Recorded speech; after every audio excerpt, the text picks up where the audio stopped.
सुजानगढ़ से वकार भट्टी के मुताबिक वाबरा कॉलोनी से मिलने वाली खातून की लाश मुबैना खुदकुशी नहीं बल्कि कत्ल का मामला है। पुलिस और मेडिकल अमले ज़राए का कहना है कत्ल हुआ है। मकतूला के गले पर वाज़े फंदे के निशानात मौजूद है, जबकि हाथ की कलाई पर जख्मों के निशानात भी हैं।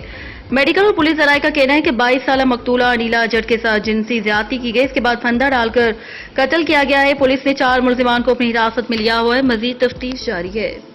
ਮੈਨੂੰ ਇਹ ਆਂਦੀ ਸੀ ਅਮੀ ਮੈਂ ਕੰਮ ਤੇ ਜਾਂਦੀ ਆ, ਕਦੀ ਦੂਸਰੇ ਦਿਨ ਆ ਗਈ, ਕਦੀ ਤੀਸਰੇ ਦਿਨ ਆ ਗਈ, ਕਦੀ ਰੋਜ਼ ਆ ਗਈ, ਰਾਤ ਨੂੰ ਆਉਂਦੀ ਸੀ, ਸਵੇਰ ਚਲੀ ਗਈ। ਕੱਲ ਚੰਗੀ ਭਲੀ ਆ ਸੋਨੇ ਮੇਰੇ ਕੋਲ ਰੋਟੀ ਖਾਧੀ, ਸਾਰਾ ਕੁਝ ਕੀਤਾ, ਫੇਸ਼ੀਅਲ ਕਰਵਾ ਕੇ ਆਈ, ਸ਼ਾਮੀ ਨਹਾ ਕੇ ਕੱਪੜੇ ਪਾ ਕੇ ਨਿਕਲ ਆਈ 8 ਵਜੇ। इलाज कितों मिला? घरों मिला या दूसरी जगह तो मिला? ਮੈਨੂੰ ਇਹ ਵੀ ਨਹੀਂ ਪਤਾ, ਮੈਨੂੰ ਮੇਰੇ ਨੰਬਰ ਤੋਂ ਫੋਨ ਬੱਚਾ ਫੋन ਗਿਆ। कौन चुक के आया होने ਇਹ ਮੈਨੂੰ शादीशुदा है? हाँ शादीशुदा। किन्ने बच्चे ने? 2 बच्चे, एक बेटी एक बेटा। बेटा है ना ਵੱਡਾ ਵੱਡਾ। ਇਹਦੇ ਸ਼ੋਹਰ ਦਾ ਨਾਂ ਕੀ ਹੈ? ਅੱਛਾ ਕੌਣ ਹੋ ਤੁਸੀਂ? ਸੰਜੋਰਾ ਬੇਟੇ। ਵਾਰਡ ਨੰਬਰ 2 ਥਾਣੇ ਦੇ ਪਿਛਲੀ ਸਾਈਡ। ਕਿਹਦੇ ਨਾਲ ਦੁਸ਼ਮਣੀ ਵਗੈਰਾ ਤੇ ਨਹੀਂ ਹੈ? ਬੇਟਾ ਸਾਡੇ ਘਰੋਂ ਤਾਂ ਠੀਕ ਠਾਕ ਆਈ ਹੈ, ਸਾਨੂੰ ਨਹੀਂ ਪਤਾ, ਬਾਹਰ ਹੁਣ ਨਿਕਲਦੀ ਤੇ ਸਾਨੂੰ ਨਹੀਂ।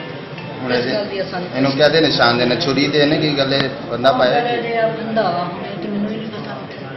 ਮੈਂ ਤਾਂ ਇੱਥੇ ਮਜ਼ਾਕ ਕਰਨ ਡਏ ਨੇ, ਹੁਣ ਗਿਆ ਮੈਂ ਮਜ਼ਾਕ ਕੀਤਾ ਮੈਂ।